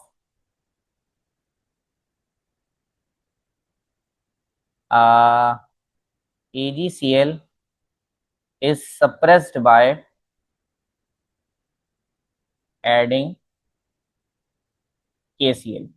अगर आप KCl ऐड कर देंगे तो AgCl की सॉल्युबिलिटी क्या हो जाएगी, कम हो जाएगी। अच्छा एक और बात है, अगर हम NaCl को ले लें और NaCl को वाटर में डिजोल्व कर दें तो बेटा ये टूट जाएगा Na पॉजिटिव और Cl नेगेटिव में। अब आप ये चाहते हैं कि भाई ये बाहर आ जाए, तो इससे अच्छा सॉल्ट डिजोल्व कर दें, इससे अच्छा केमिकल डिजोल्व कर दें, तो आप इसमें डाल दें HCl। जैसे ही आप उसमें HCl डालेंगे तो HCl भी ब्रेक हो जाएगा, H पॉजिटिव और Cl नेगेटिव। अब HCl स्ट्रॉन्ग होता है और NaCl वीक होता है, तो क्या होगा कि सॉल्यूशन NaCl को छोड़ देगा, ठीक है, NaCl को छोड़ देगा और HCl को डिजोल्व कर लेगा। तो इस तरह से NaCl जो है वो प्रेसिपिटेट आउट हो जाएगा, बाहर आ जाएगा, ये प्रेसिपिटेट आउट हो जाएगा। यानी पॉइंट क्या हुआ, the solubility of NaCl is suppressed by adding HCl। ये पॉइंट आपको याद रखना पड़ेगा। आगे मूव करते हैं। इसी तरह से एक और एग्जांपल है बेटा, अगर आप NH4OH को वाटर में डिजोल्व करते हैं तो NH4OH भी ब्रेक हो जाता है, NH4 पॉजिटिव में और OH नेगेटिव में। अभी वीक है, ठीक है, NH4OH एक वीक केमिकल है। बट अगर आप चाहते हैं कि वो बाहर आ जाए तो आप उसमें उससे स्ट्रॉन्ग डाल दें। अब NH4Cl को जब आप डालते हैं तो NH4Cl ब्रेक हो जाता है NH4 पॉजिटिव और Cl नेगेटिव में, ये स्ट्रॉन्ग होता है, इसकी नेचर स्ट्रॉन्ग है। तो अब सॉल्यूशन क्या करेगा, पहले पुराने वाले को छोड़ देगा, यानी ये प्रेसिपिटेट आउट हो जाएगा। तो बेटा पॉइंट हम क्या लिख सकते हैं, the solubility of NH4OH is suppressed by adding NH4Cl। इसी तरह से अगर मैं आपको एक और एग्जांपल दूं, तो अगर आप एक एग्जांपल को समझना चाहें कि अगर आपके सॉल्ट के अंदर KCl डिजोल्व हुआ हुआ है, सॉरी KClO फोर डिजोल्व हुआ है, यानी पोटेशियम क्लोरेट डिजोल्व हुआ है, KClO4 पोटेशियम क्लोरेट। तो बेटा ये ब्रेक हो जाता है K पॉजिटिव और ClO3O4 माइनस, इसमें ब्रेक हो जाता है माइनस में। इसी तरह से जो है वो एक और भी है, KClO3 भी होता है, KClO4 भी होता है। बहरहाल बहरहाल खैर, तो अगर अब ये वीक है, ठीक है, KClO3 भी होता है, याद रखिएगा, KClO3 भी होता है। तो अब अगर आप इसको बाहर लाना चाहते हैं, तो इसमें पहले से ज्यादा अच्छा सॉल्ट डिजोल्व कर दिया, यानी K पॉजिटिव और Cl नेगेटिव, ये स्ट्रांग होता है। तब सॉल्यूशन क्या करेगा, वीक वाले को छोड़ देगा, यानी the point is the solubility of KClO4 या KClO3, जो भी एग्जाम में दे आपको, इज सप्रेस्ड बाय KCl। चले, अब अगर मैं आपसे कहूं कि कॉमन आइन इफेक्ट की डेफिनेशन लिख दें, तो कॉमन आइन इफेक्ट की डेफिनेशन क्या होगी? कॉमन आइन इफेक्ट की डेफिनेशन सिंपल है कि किसी भी स्पेरिंगली सॉल्युबल सॉल्ट को क्या कर दें, प्रेसिपिटेट आउट कर दें सॉल्यूशन में से, ठीक है। तो जरा इसकी डेफिनेशन लिखने की कोशिश करते हैं हम। इसकी डेफिनेशन हम कैसे लिख सकते हैं कि प्रेसिपिटेशन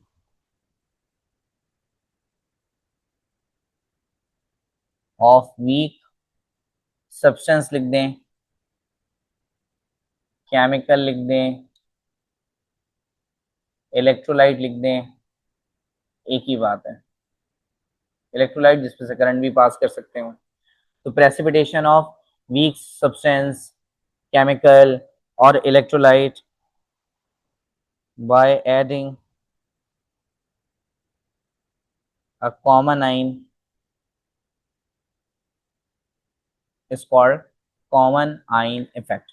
तो बेटा कॉमन आइन इफेक्ट क्या है कि अगर कोई स्ट्रॉन्ग सॉल्ट यानी फ्रीली सॉल्युबल सॉल्ट अगर आप स्पेरिंगली या वीक सॉल्युबल सॉल्ट में ऐड कर दें, तो वो सॉल्यूशन जो है वो वीक को छोड़ के स्ट्रॉन्ग का पार्ट बन जाता है। सही है, यहाँ पर हमारे पास सॉलिबिलिटी कंप्लीट हो गया, सॉलिबिलिटी प्रोडक्ट कंप्लीट हो गया। अब हम मूव करेंगे किसकी तरफ, बफर सॉल्यूशंस की तरफ। बेटा बफर कॉन्सेप्ट बहुत ही आसान है, और बफर सॉल्यूशंस ऐसे सॉल्यूशंस होते हैं जो कि पीएच को चेंज होने से रोकते हैं। बफर सॉल्यूशंस ऐसे सॉल्यूशंस होते हैं जो पीएच को चेंज होने से रोकते हैं, यानी simply defined as the solutions that resist the change in pH। तो बेटा जो पीएच को चेंज होने से रोकते हैं ऐसे सॉल्यूशंस को हम क्या कहते हैं, बफर सॉल्यूशन। अच्छा अब सुनिए, अब बफर सॉल्यूशन की अगर हम बात करें कॉम्पोजिशन की, कि बफर सॉल्यूशन में होता क्या है। अच्छा तो अब बफर सॉल्यूशन की कॉम्पोजिशन क्या होती है। बफर सॉल्यूशन के दो तरह के फॉर्मूले होते हैं, या तो बफर सॉल्यूशन में वीक एसिड प्लस साथ में हम यूज करते हैं सॉल्ट ऑफ स्ट्रॉन्ग बेस, यानी वीक एसिड यूज करते हैं और साथ में स्ट्रॉन्ग बेस से बना हुआ सॉल्ट इस्तेमाल करते हैं। सही है, ऐसे बफर को हम कहते हैं एसिडिक बफर। क्या कहते हैं, एसिडिक बफर। और एक और पॉसिबिलिटी भी है कि हम वीक बेस यूज कर लें, और वीक बेस के साथ हम एक ऐसा सॉल्ट इस्तेमाल कर लें जो स्ट्रॉन्ग एसिड से बना है, इसे हम कहते हैं बेसिक बफर।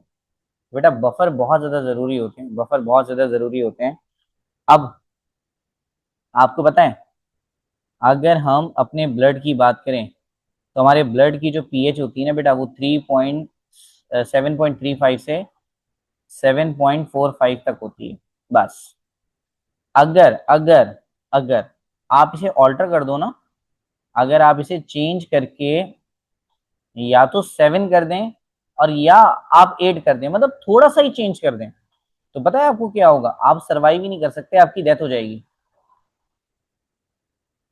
अच्छा अब आपको ये भी पता होना चाहिए कि एसिडिक बफर और बेसिक बफर की एग्जाम्पल क्या है। अच्छा तो ब्लड में भी बफर होना चाहिए, तो बेटा ब्लड का जो बफर होता है ना, ब्लड में जो बफर प्रेजेंट होता है, तो ब्लड के बफर को हम कहते हैं कार्बोनिक बफर। क्या बोलते हैं? Carbonic buffer.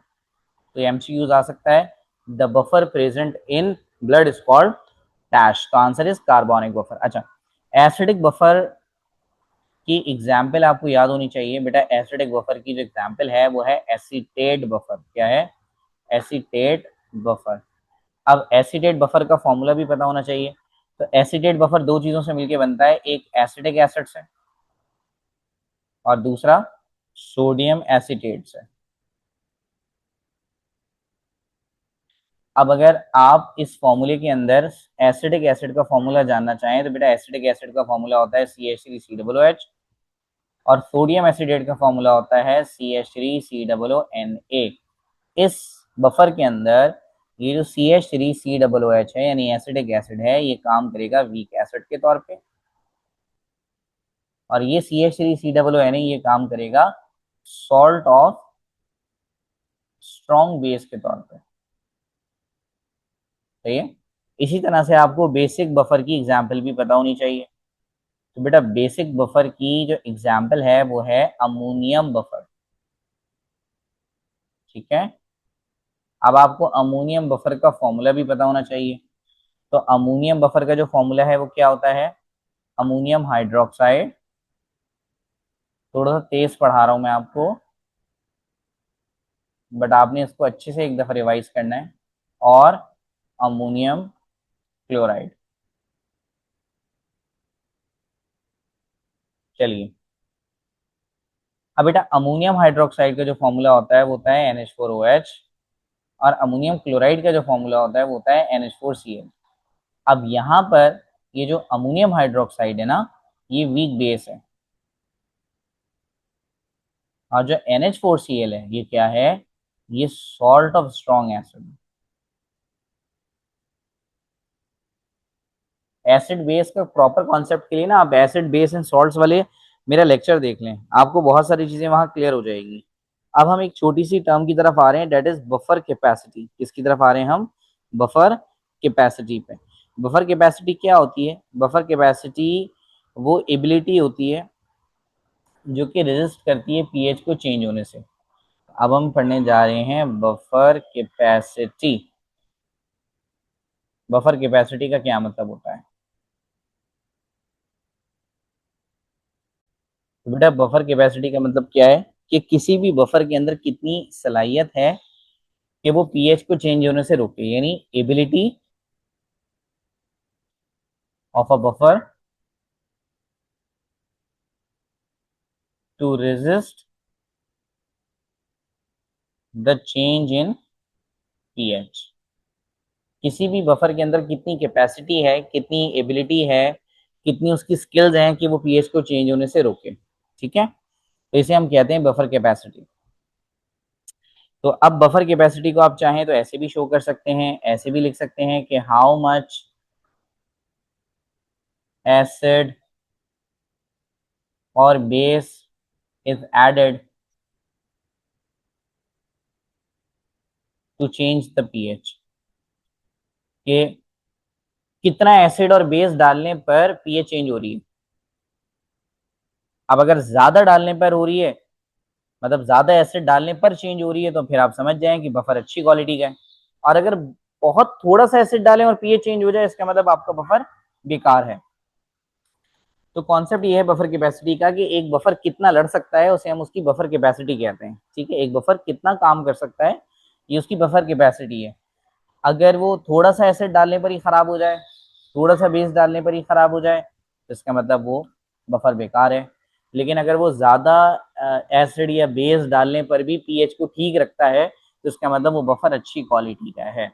ठीक है। अब हम ये देखेंगे कि भाई कैसे पीएच चेंज होने से हमारी चीजें खराब हो जाती हैं। ठीक है। और हम ये बेसिकली फूड से इसको रिलेट करें। तो बेटा हमने डिस्कस किया कि बफर कैपेसिटी क्या होती है, किसी भी बफर की एबिलिटी कि वो कितना रोक सकती है पीएच को चेंज होने से। और इसको डिफाइन करने का एक और तरीका होता है कि देखें, एक कॉन्सेप्ट पहले आप ही समझ लें कि पीएच चेंज होती कब? जब आप उसमें एसिड या बेस ऐड करते हो। ठीक है, एक पीएच कब चेंज होती है? जब आप उसमें एसिड या बेस ऐड करते हो, क्योंकि आपको पता है कि एसिड पीएच को गिरा देती है और बेस पीएच को बढ़ा देती है। इसलिए मैं कह रहा हूँ इस चैप्टर को पढ़ने से पहले आप एसिड बेस एंड सॉल्ट वाला चैप्टर पढ़ लें, ताकि आपके कॉन्सेप्ट बूस्ट हो सकें। तो एक फिनोमेना तो बहुत आसान है कि किसी भी बफर की कितनी कैपेसिटी है कि वो पीएच को चेंज होने से रोके। सही है। दूसरा हम इसको ऐसे भी डिफाइन कर सकते हैं कि कितना एसिड या बेस डालने पर पीएच चेंज हो जाएगी। ठीक है, अब अगर थोड़ी सी एसिड या बेस डालने पर ही पीएच चेंज हो गई तो हम समझ जाएंगे कि हाँ, बफर की कैपेबिलिटी अच्छी नहीं है। लेकिन अगर बहुत सारा एसिड और बेस उस बफर ने बर्दाश्त कर लिया तो हम समझेंगे हाँ, वाकई में यार एक बहुत अच्छी क्वालिटी का बफर है। चले, तो अब हम मूव करें मैकेनिज्म ऑफ एक्शन के ऊपर। बेटा, मैकेनिज्म ऑफ एक्शन का मतलब ये होता है कि बफर काम कैसे करता है, मैकेनिज्म ऑफ एक्शन। ठीक है, तो हमारे सिलेबस के अंदर एसिडिक बफर का मैकेनिज्म ऑफ एक्शन है, और एसिडिक बफर का नाम मैं आपको बता चुका हूं पहले ही, acetate buffer. And you know, acetate buffer दो चीजों से मिलकर बनता है, एक वीक एसिड और दूसरा सॉल्ट ऑफ स्ट्रॉन्ग बेस। अच्छा, सॉल्ट ऑफ स्ट्रॉन्ग बेस को ना बेटा हम कॉन्जुगेट बेस भी कहते हैं, इसको हम कॉन्जुगेट बेस भी कहते हैं। ये भी मैंने एसिड बेस एंड सॉल्ट वाले चैप्टर में आपको बताया था। चलिए जी, अब इसमें जो हम वीक एसिड इस्तेमाल करते हैं वो कौन है? Acetic acid. अभी थोड़ी देर पहले ऊपर अभी हमने बात भी की। और एसिटिक एसिड का जो फॉर्मूला होता है वो होता है CH3COOH।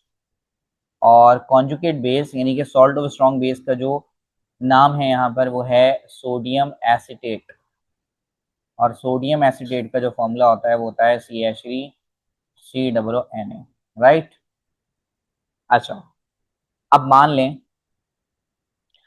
आपके सॉल्यूशन के अंदर कहीं बाहर से एसिड आ रहा है, एसिड ऐड हो गया। अब बफर इस एसिड को कैसे कॉप अप करेगा? अब एसिड की कोई एग्जांपल ले लें, जैसे आपके सॉल्यूशन में बाहर से HCl आ रहा है, आपके सॉल्यूशन में बाहर से क्या आ रहा है? HCl। तो कहीं से भी HCl आया जिसने आपके सॉल्यूशन की पीएच को खराब करने की कोशिश की, तो आपका बफर इसे कैसे कॉप अप करेगा? क्योंकि एसिड आ रहा है, क्योंकि कौन आ रहा है बेटा? एसिड आ रहा है। एसिड कौन है? HCl। सपोज ये बाहर से आया, आपकी बफर का पार्ट नहीं है ये, तो HCl सॉल्यूशन में आते ही ब्रेक हो जाएगा, H पॉजिटिव और Cl नेगेटिव। अब आपका बफर लड़ने के लिए किसको भेजेगा? आपके बफर के पास दो ही चीजें हैं, या तो उसके पास वीक एसिड है, तो एसिड से लड़ने के लिए वो एसिड थोड़ी भेजेगा, एसिड से लड़ने के लिए बेटा वो क्या भेजेगा? बेस भेजेगा। क्या भेजेगा? बेस भेजेगा। तो ऑन एडिशन ऑफ एसिड आपके बफर में से बेसिक पार्ट निकलता है, यानी आपके बफर में से कॉन्जुगेट बेस निकलेगी। और कॉन्जुगेट बेस का फॉर्मूला क्या है? CH3COONA, ये निकलेगा आपके बफर में से। ये आया कहीं एनवायरमेंट में से, एटमॉस्फेयर में से ये आया, जिसकी वजह से पीएच चेंज होनी चाहिए थी, और ये आपके बफर में से आ रहा है। तो देखिए जरा बफर कैसे लड़ेगा। तो CH3COONA जब ब्रेक होगा तो ऐसे ब्रेक होगा कि CH3COO पे नेगेटिव होता है और सोडियम पे पॉजिटिव होता है। अब होगा क्या फौरन से कि Na और Cl ये दोनों मिल जाएंगे, और ये दोनों मिलके बेटा क्या बनाएंगे? NaCl। क्या बना लेंगे? ये NaCl। और आपको पता है बेटा NaCl तो एक न्यूट्रल सॉल्ट है। अब जाहिर है ये तो पीएच को चेंज नहीं करेगा। और अगर हम इसकी बात करें तो ये जुड़ने के बाद क्या बनाएंगे? ये जुड़ने के बाद बनाएंगे CH3COOH। इसका मतलब ये तो बफर है। तो इस तरह से होता क्या है कि जब बाहर से कहीं से एसिड आता है तो आपके बफर का बेसिक पार्ट जाता है लड़ने, और उसे कन्वर्ट कर देता है सॉल्ट के अंदर जो कि न्यूट्रल होता है, और साथ में उसे बफर में कन्वर्ट कर देता है। अच्छा, इसी तरह से मान लीजिए कि आपके सॉल्यूशन में कहीं बाहर से कोई बेस आ जाती है। अब बेस की एग्जांपल ले लें, लाइक NaOH आ गया, कहीं से NaOH आ गया। अभी मैं आपको इसकी एक नेचुरल एग्जाम्पल भी दूंगा। अब अगर NaOH आ रहा है तो NaOH सॉल्यूशन में आके ब्रेक होगा किसमें बेटा, Na पॉजिटिव में और OH नेगेटिव में। ये बाहर से कहीं से हुआ है ना, एटमॉस्फेयर से। तो आपका बफर अब लड़ने के लिए किसको भेजेगा, आपका बफर बेटा लड़ने के लिए एसिड को भेजेगा। ठीक है, हमेशा अपोजिट चीज आती है लड़ने के लिए। अब एसिड क्या था हमारे बफर का, CH3COOH। और ये जब ब्रेक होगा तो कैसे ब्रेक होता है, CH3COO नेगेटिव और H पॉजिटिव। ये हमारे बफर का हिस्सा है। अब देखें क्या होगा, जब ये दोनों मिलेंगे तो H पॉजिटिव और OH नेगेटिव। बेटा ये तो H पॉजिटिव और OH नेगेटिव, H2O, ये तो H2O बन जाएगा। और आपको पता है वाटर तो न्यूट्रल होता है, और ये दोनों मिलके क्या बना लेंगे, CH3COO Na। अरे ये तो बफर है। तो इसका मतलब बफर पीएच को चेंज होने से कैसे रोकता है, बफर उस सामने वाली चीज को बफर में ही कन्वर्ट कर देता है, और या तो वो सॉल्ट बना देता है या वो वाटर बना देता है। तो इस तरह से उस सैंपल की पीएच चेंज नहीं हो पाती। अच्छा अब सुनिएगा, अगर पीएच चेंज होती है तो वो हमारे लिए नुकसानदेह क्यों है। फॉर एग्जाम्पल हम एक फूड की बात करते हैं, किसकी बात करते हैं, फूड की। अगर मैं फूड की पीएच को बढ़ा दूं तो बेटा अगर पीएच बढ़ती है तो वो चीज है बेसिक कहलाती है। क्या कहलाती है, बेसिक कहलाती है। तो बेसिक का टेस्ट कैसा होता है, बिटर होता है। तो अगर किसी खाने की पीएच बढ़ जाए तो वो खाना बेसिक हो जाएगा, और बेसिक का टेस्ट बिटर होता है, कड़वा, तो वो खाने के लायक नहीं रहेगा।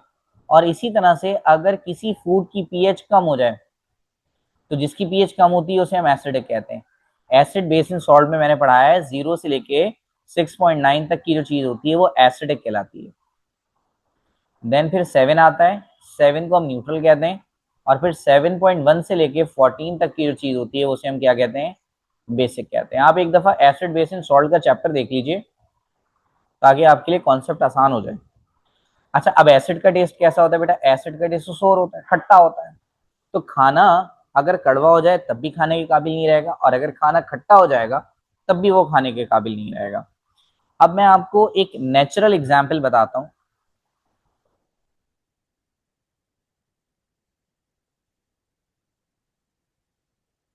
नेचुरल एग्जाम्पल सुनिएगा जरा, समझने की कोशिश कीजिएगा। हाँ, तो अब हमारा खाना है, हमारे खाने में बैक्टीरिया प्रेजेंट होते हैं, बैक्टीरिया इन फूड। अब ये बैक्टीरिया क्या करते हैं, आपने देखा होगा ना, दही कुछ दिनों बाद खट्टा हो जाता है, खाना कुछ दिनों बाद खट्टा हो जाता है अगर रखा रहे तो हमारे फूड के अंदर बेटा जो बैक्टीरिया होते हैं ना, वो पता है क्या करते हैं, वो उस फूड में से शुगर को लेते हैं। ठीक है, उस शुगर को लेते हैं और उस शुगर को यूज करके कन्वर्ट कर देते हैं एसिड के अंदर। समझ आ रही है बात, कैसे, देखें, ये शुगर उनकी इंजेक्शन है, शुगर वो खाते हैं, और बदले में वो क्या निकालते हैं अपने अंदर से, एसिड। यानी एसिड उनका वेस्ट है।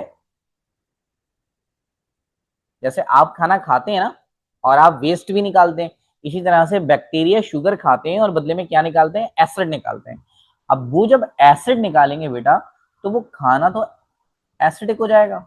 एसिडिक का मतलब उस खाने की पीएच तो कम हो जाएगी, और वो खाना कैसा हो जाएगा, वो खाना तो खट्टा हो जाएगा।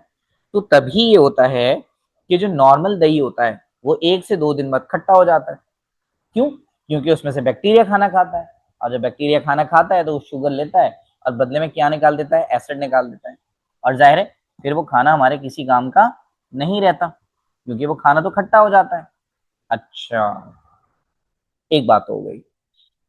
तो अब आप देखते होंगे, अब आप देखते होंगे कि जो नेस्ले वालों का या किसी ब्रांडेड कंपनी का जो योगर्ट होता है वो 1 से 2 दिन में तो खराब नहीं होता। उसकी एक्सपायरी डेट तो 30 दिन की, 60 दिन की, 3 महीने की, 6 महीने की, इस तरह से होती है। तो क्यों, तो बेटा उसके अंदर बफर डले हुए होते हैं, वो बफर पीएच को चेंज होने से मुसलसल रोक रहे होते हैं। क्योंकि हमारा जो दही होता है जो हम घर में जमाते हैं, हम लोकल शॉप से लेके आते हैं दूध वाले की दुकान से, तो उसमें बफर नहीं होते। तो क्योंकि उसमें बफर नहीं होते तो वो जल्दी खराब हो जाता है। अगर आप उसमें बफर डालेंगे तो वो देर में। इसी तरह से आपने देखा होगा कि कैंस के अंदर प्रिजर्व फूड आता है, तो उस प्रिजर्व फूड के अंदर क्या होता है, उसमें बफर होते हैं, तभी तो उसकी एक्सपायरी डेट 6 महीने होती है, 2 महीने होती है, 3 महीने होती है। लाल किला अगर आप जाएं कभी तो लाल किला से निहारी मिलती है, है वो टिन पैक्स के अंदर निहारी मिलती है, मटन कुन्ना मिलता है और कबाब्स मिलते हैं, तो वो टिन पैक में मिलती है। तो टिन पैक की जो डेट होती है वो 6 महीने भी होती है, 1 महीना भी होती है, 3 महीने भी होती है। लेकिन आप घर में जब निहारी बनाएंगे तो वो 2 दिन बाद, 3 दिन बाद, 4 दिन बाद खराब हो जाएगी। क्यों? बफर्स की वजह से, राइट। तो बफर्स का बहुत इंपॉर्टेंट रोल है फूड इंडस्ट्री के अंदर। अगर बफर्स नहीं होंगे तो ज़ाहिर है हमारा फूड प्रिजर्व नहीं रहेगा। खैर, अच्छा, यहाँ तक आने के बाद अब आपको एक छोटा सा न्यूमेरिकल करना है, ठीक है। अब वो न्यूमेरिकल क्या है कि किसी भी पीएच, किसी भी बफर की अगर हमें पीएच कैलकुलेट करनी हो तो हम कैसे करेंगे। यानी अब जो हम न्यूमेरिकल करने जा रहे हैं मुन्ने, वो न्यूमेरिकल में हम क्या करेंगे, हम पीएच को कैलकुलेट करेंगे, किसकी? बफर की। तो बेटा बफर की पीएच को कैसे कैलकुलेट करते हैं, इससे रिलेटेड एक न्यूमेरिकल जल्दी से समझ लीजिए। मैं न्यूमेरिकल उतार देता हूँ आपके लिए जल्दी से। चलिए भाई प्यारे बच्चों, इस न्यूमेरिकल को जरा गौर से देखें। लिखा हुआ है what is the pH of buffer. अब याद रखिएगा बेटा, बफर की पीएच को कैलकुलेट करने के लिए, बफर की पीएच को कैलकुलेट करने के लिए हमारे पास एक साइंटिस्ट ने फॉर्मूला दिया, और उस फॉर्मूले को हम कहते हैं हेंडरसन इक्वेशन। क्या कहते हैं? Henderson equation. तो हम यहाँ पर किसको यूज करेंगे? हेंडरसन्स इक्वेशन। अच्छा, इसकी पूरी डेरिवेशन है पंजाब बोर्ड के अंदर, बट जाहिर है एमडी कैट में डेरिवेशन का पार्ट नहीं होता, इसलिए हम जस्ट फॉर्मूला देखेंगे। तो बेटा हेंडरसन इक्वेशन ये कहती है कि अगर तुम किसी भी बफर के पीएच को कैलकुलेट करना चाहते हो तो उसका पीके लिखो, फिर लॉग लिखिए, फिर ऊपर रखिए सॉल्ट की वैल्यू, और उसे डिवाइड कर दीजिए एसिड की वैल्यू से। तो इस इक्वेशन को यूज करके आपके पास पीएच किसी भी बफर की कैलकुलेट की जा सकती है। अच्छा, अब अगर इस फॉर्मूले के अंदर मैं वैल्यू को पुट करने की कोशिश करूं, ठीक है, पीएच। अब मुझे क्या चाहिए? पीके। ये पीके भी मैंने डिस्कस किया था एसिड बेस एंड सॉल्ट के चैप्टर में। तो बेटा जो पीके की वैल्यू है वो कितनी है, जरा देख के बताएं। 4.76। तो मैं जल्दी से पीके की जगह लिख देता हूँ 4.76। Then we have log, log अपनी जगह पे ही रहेगा। उसके बाद आपके पास सॉल्ट है, जरा देख के बताएं सॉल्ट की वैल्यू क्या है। सॉल्ट कौन होता है भाई? हमारे पास दो तरह के केमिकल्स दिए हुए हैं, एक ये दिया हुआ है और एक ये दिया हुआ है। अभी हमने बफर को डिस्कस किया था, तो बफर में ये था सॉल्ट ऑफ स्ट्रॉन्ग बेस, और ये कौन था? एसिड, वीक एसिड ना। तो बेटा जो सॉल्ट की वैल्यू है वो कितनी है? 1.0। अच्छा, 1.0 लिखें या 1 लिखें, बात एक ही है। Then we have acid.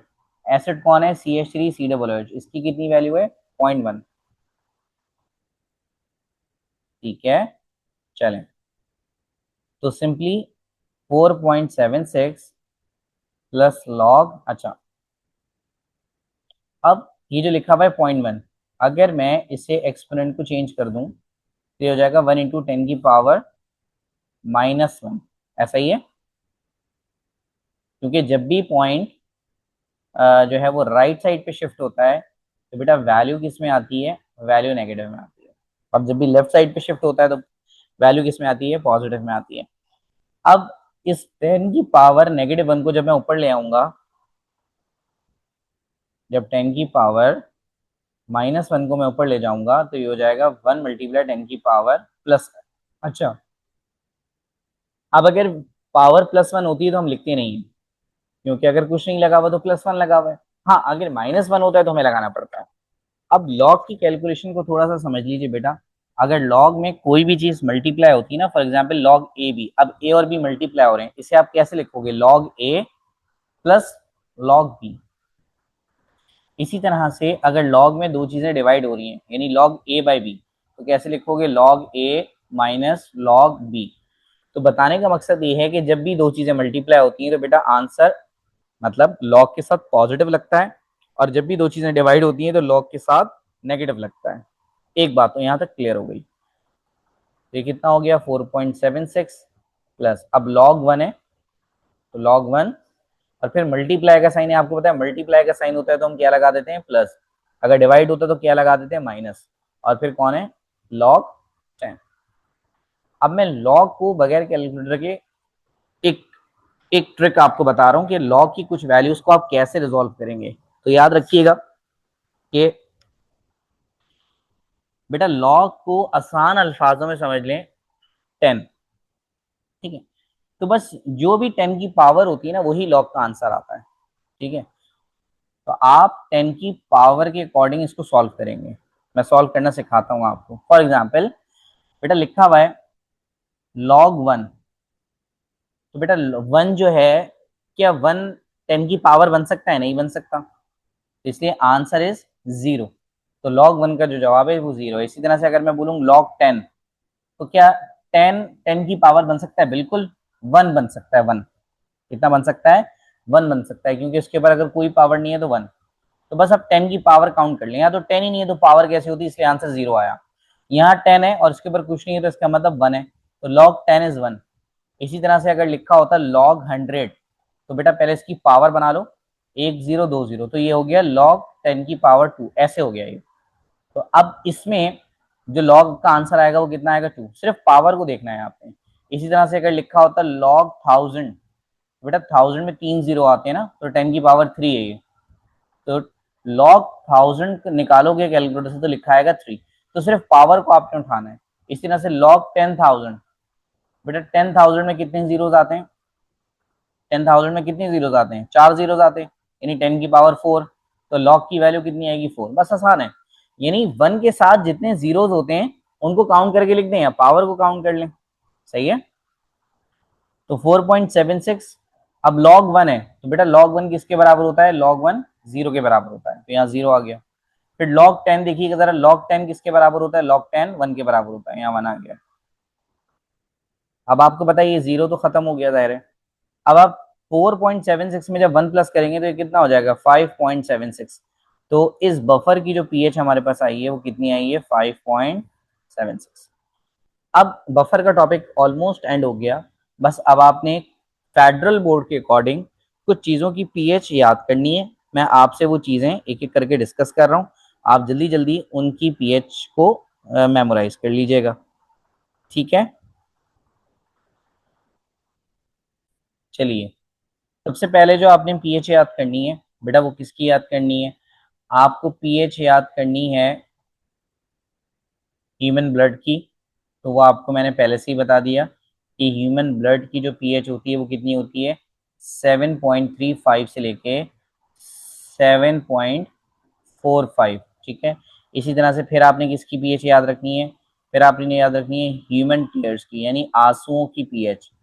बेटा आंसुओं की जो पीएच होती है वो कितनी होती है? वो होती है 7.40। ऑलमोस्ट ब्लड से मिलती जुलती ही पीएच है, ठीक है। इसी तरह से अगर आप बात करते हैं स्टमक जूस की, तो स्टमक जूस की कितनी पीएच होती है?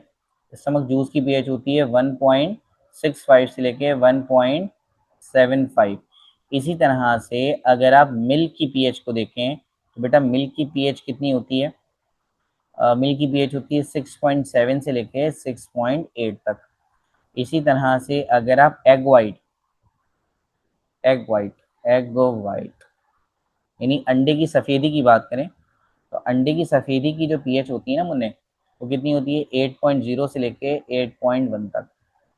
अच्छा, अब हमने कुछ पीएच को तो डिस्कस कर लिया। अब आपको बफर की एप्लीकेशंस को डिस्कस करना है। एप्लीकेशंस ऑफ बफर, यानी बफर को आप कहाँ कहाँ यूज़ करते हो, राइट। बेटा बफर्स को हम कहाँ कहाँ यूज़ करते हैं? सबसे पहली बात तो पीएच को मेंटेन करने के लिए यूज़ करते हैं, वो तो ठीक है। लेकिन बफर्स को आप यूज़ करते हैं पीएच को मेंटेन करने के लिए किसके अंदर? For cultural media. किसको? कल्चरल मीडिया को। अच्छा, अब ये मीडिया क्या होता है? बेटा मीडिया वो फूड होता है जो बैक्टीरिया की ग्रोथ के लिए हम यूज़ करते हैं, ठीक है। लेबोरेटरी के अंदर हम बैक्टीरिया को ग्रो करने के लिए जो बैक्टीरिया का खाना यूज़ करते हैं उसे हम कहते हैं मीडिया। तो उस मीडिया की पीएच को मेंटेन करने के लिए हम किसका सहारा लेते हैं? बफर का सहारा लेते हैं, ठीक है। दूसरी बात जो आपने याद रखनी है कि बफर सॉल्यूशन को हम यूज़ करते हैं calibration of pH meter. Calibration आप समझ लें एक तरह की मेंटेनेंस। तो पीएच मीटर को मेंटेन करने के लिए, उसकी मेंटेनेंस के लिए भी हम बफर सॉल्यूशंस का सहारा लेते हैं। अच्छा, इसके अलावा आप बफर सॉल्यूशंस को कहाँ यूज करते हैं? तो बफर सॉल्यूशंस को आप यूज करते हैं इलेक्ट्रोप्लेटिंग के अंदर और इन एनालिटिकल प्रोसीजर्स के अंदर। वैसे इलेक्ट्रोप्लेटिंग बस याद रख लें, बहुत है। इलेक्ट्रोप्लेटिंग का मतलब आपको पता है, इलेक्ट्रोप्लेटिंग का मतलब होता है कि किसी भी मटेरियल को किसी चीज पर डिपॉजिट कर देना करंट की मदद से। और ये इलेक्ट्रोप्लेटिंग आप डिस्कस करेंगे जब हम इलेक्ट्रोकेमिस्ट्री का चैप्टर पढ़ेंगे ना, तो वहां पर आ जाएगा। अभी बस सिर्फ इनको अल्फाजों की हद तक याद कर लें, वरना लेक्चर बिला वजह आपका बड़ा होता रहेगा, बिला वजह बड़ा होता रहेगा, और कोई बात नहीं है। अच्छा, इसके अलावा आप इसे कहाँ यूज कर सकते हैं? जब आप कोई लेदर बना रहे हो, ठीक है, कोई डाई बना रहे हो, या फिर कोई फोटोग्राफिक मटेरियल बना रहे हो, ठीक है, तो उसको आप वहां भी यूज करते हैं। तो manufacturing of photographic material, manufacturing of leathers and manufacturing of dyes, ठीक है। यहाँ पर हमारा सेकंड लेक्चर एंड हो गया। अब इंशाल्लाह ताला हम अपने थर्ड लेक्चर के अंदर ली चार्टियर प्रिंसिपल को डिस्कस करेंगे और फिर ये चैप्टर हमारा क्लोज हो जाएगा। अल्लाह हाफिज बच्चों।